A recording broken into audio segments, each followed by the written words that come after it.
اچھا ایک اور بڑا ایشو ہے جو بین الاقوامی منظرنامے پر ہمیشہ سے کہتے ہیں نا کہ ٹائم بام از ٹکنگ والی بات ہے، تو یہ ابھی تک ایسی جو کی تو صورتحال ہے، بہتر نہیں ہوئی صورتحال۔ ایران اور اسرائیل کی جنگ اور اس کے بعد ہمیں لگ رہا تھا کہ معاملات مذاکرات کی طرف جا رہے ہیں، ٹریڈ سے متعلق باتیں ہو رہی ہیں۔ اچھا ایک اور چیز ہے، شام پر سینکشنز ہٹا دی گئی تھی اور شام سے متعلق یہ لگ رہا تھا کہ اب ان کو ظاہر ہے یہ تھوڑا سا بیک اپ بھی دیا جائے گا اور یہ ان کے ملک کے لیے، ان کے ملک کی بہتری کے لیے اور کچھ امن و امان کی صورتحال بہتر ہونے کی۔ لیکن شام میں ایک بار پھر اسرائیل نے اٹیک کر دیا صدارتی محل کے بعد، ان کے وزارت دفاع کے آفس کے پاس بھی، اور یہ کیوں کیا گیا ہے؟ اور کیونکہ کہنے کو تو یہ بات سامنے آئی تھی کہ شام میں انہوں نے اپنی پسندیدہ رجیم بٹھائی ہے، لیکن اس کے باوجود شام پر حملہ اور ایران اور یو ایس کے جو ایران کی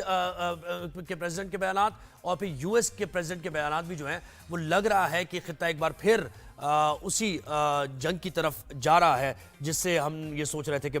خطہ بچ پائے گا۔ تو ہمیں جوائن کیا ہے ڈاکٹر حامد خان المشرقی صاحب نے، آئی آر ایکسپرٹ ہیں،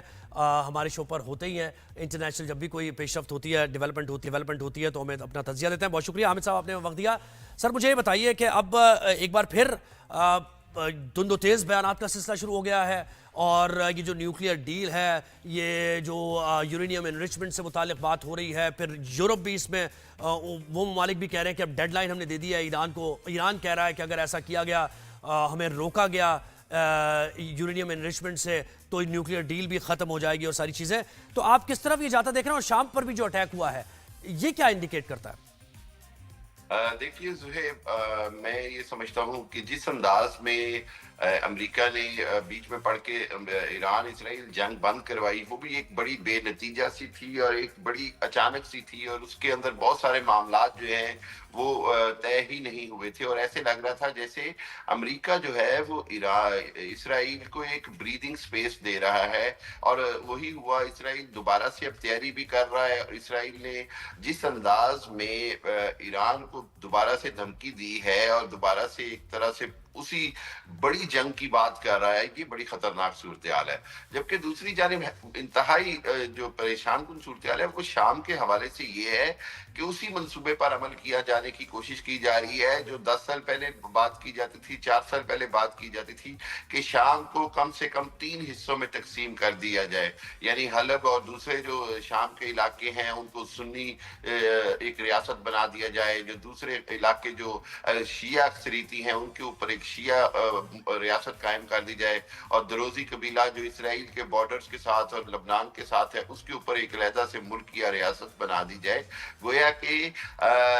ابھی جو چند دن پہلے جو شام کے جو ابھی جو اقتدار میں آئے ہیں شرح جولانی، جو کہ فیورٹ بن گئے تھے پریزیڈنٹ ٹرمپ کے، اور ٹرمپ ٹاور بنانے کا اعلان کیا گیا تھا دمشق کے اندر اور سارا کچھ، اور ابھی جو اسرائیل ہے وہ یہ کہہ رہا ہے کہ جی ہمیں اس جولانی کا وجود ہی نہیں قبول۔ سو یہ صورتحال وہی ہے کہ اسرائیل ہر حالت میں اپنی منمانیاں کرنا چاہ رہا ہے اور گریٹر اسرائیل کے منصوبے کو عملی جامہ پہنانا چاہ رہا ہے۔ اسی لیے وہ نہ تو حماس کے ساتھ کسی بھی قسم کے سیز فائر ایگریمنٹ پہ راضی ہو رہا ہے، جبکہ حماس یہ بار بار کہہ رہی ہے اور تمام ہیومینیٹیرین آرگنائزیشن کہہ رہی ہیں کہ غزہ میں بدترین قحط کی صورتحال ہے، موت جو ہے وہ ہتھیار کے طور پہ استعمال ہو رہی ہے، قحط جو ہے وہ ہتھیار کے طور پہ استعمال ہو رہا ہے، اور یہ سب کچھ کون کر رہا ہے؟ اسرائیل۔ اور یہ سب کس کی پشت پناہی پہ کر رہا ہے؟ امریکہ کی اور یورپ کی۔ اور یورپ جو ہے وہ جو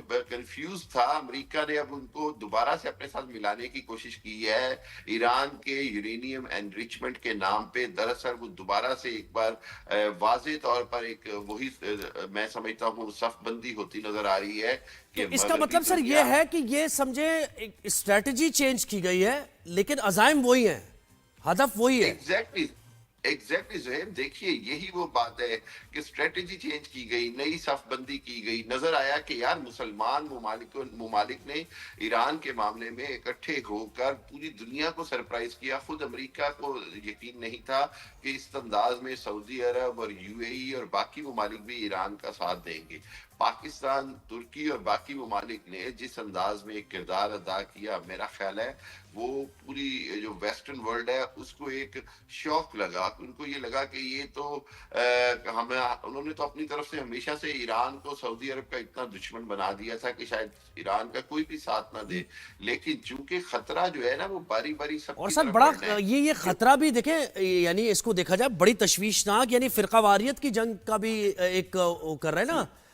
یعنی کہ اگر شام میں دیکھیں نا کتنا خطرناک یہ ہو سکتا ہے اس خطے کے لیے. ہم نے دیکھ چکے ہیں، بھگت چکے ہیں عراق اور ایران اور پھر سعودی عرب اور ایران کا مسئلہ جو کہ ابھی کچھ بہتری کی جانب گامزن ہوا تھا، لیکن پھر وہی شیعہ سنی اور وہ ساری چیزیں کی جا رہی ہیں. بالکل یہ وہی کوششیں کی جا رہی ہیں کہ جو شیعہ سنی ہے، جو مسلمانوں کے اندر جو فرقہ واریت ہے اس کو ہوا دے کر ان کو آپس کا دشمن بنا دیا جائے. اور سب سے بڑی بات یہ کہ شام نے اتنے سالوں کی خانہ جنگی سہی ہے، شام میں تباہی تو اتنی پہلے سے تھی اور اس صورتحال سے مزید فائدہ اٹھایا جا رہا ہے. اور وہی بات ہے کہ میں جو بار بار کر رہا ہوں کہ گریٹر اسرائیل کے پلان کو اب یہ تیزی سے عملی جامہ پہنانا چاہتے ہیں. اور گریٹر اسرائیل میں مصر کے علاقے بھی شامل ہیں، لبنان کے علاقے بھی شامل ہے، شام کے علاقے بھی شامل ہے، یہاں تک کہ روس کا نیوم سٹی، سعودی عرب کا جو نہیں نیوم سٹی اور تو سر اس میں تبوک پھر تک کے ریزسٹنس کہاں سے دیکھ رہے ہیں آپ؟ یہ تو گریٹر اسرائیل کے آپ کہہ رہے ہیں کہ دیکھیے، ہاں، ریزسٹنس کہاں سے ہوگی اسلامی دنیا کی طرف سے؟ کون سا ایسا ملک ہے؟ دیکھیے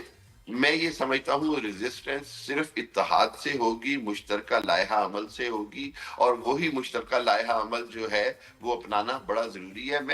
میں یہ سمجھتا ہوں کہ وہ جو میں نے کئی جگہ تجویز دی انٹرنیشنلی بھی کہ آج ضرورت ہے کہ M8 یعنی مسلم 8 کی طرز کے اوپر طاقتور 8-9 مسلمان ممالک مل کر ایک اتحاد بنائے، جو کہ جس طرح دنیا نے G8 بنا لیا دنیا کے طاقتور ملکوں میں، اسی طرح پاکستان، ترکی، ایران، سعودی عرب، مصر، انڈونیشیا، ملائیشیا،